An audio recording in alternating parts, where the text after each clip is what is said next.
メリカのあるコストコに来てます。今日はコストコの比較動画ではないんですが、今日はちょっと、前からちょっと比較的にお話しさせてもらおうかなと思ったのはこういうことです。今駐車場にいます。駐車場のあちらの方にあるのはショッピングカートが見えます。ここにもこの種類のカートもありますね。とここにもカートがあります。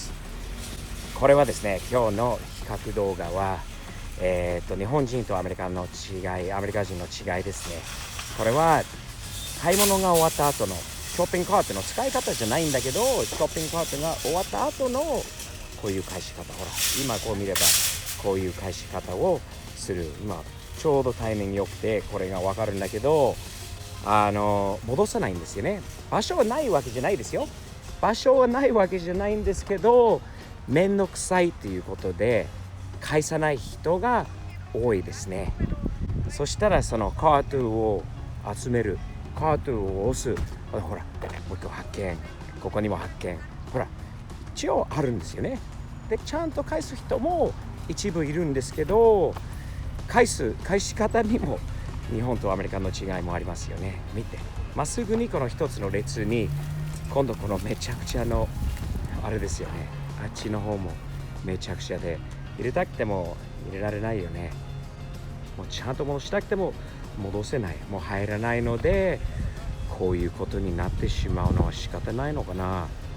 ほら車に近い感じのところでもうやっぱりあそこまで歩くのがめんどくさいかな、遠いからやらないのか、やらないからこういうことになる。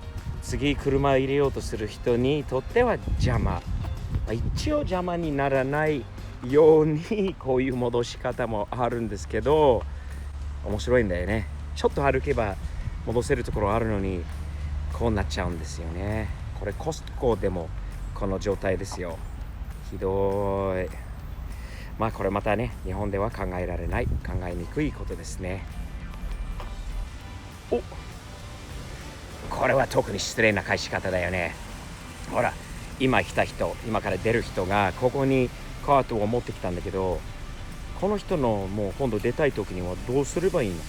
またね、自分でまた動かせばいいということなのか、動かせ、俺のカート戻せということなのか。失礼だなこれはな。ちゃんと戻せばいいのにさ、ちょっと失礼だな。ほら一応カートのお兄ちゃんがいるんだよね。ほら1台を押してあっちまで行くと片付けに大変な仕事だよね。特にアメリカだとね、箇所に全部あるわけじゃないから大変。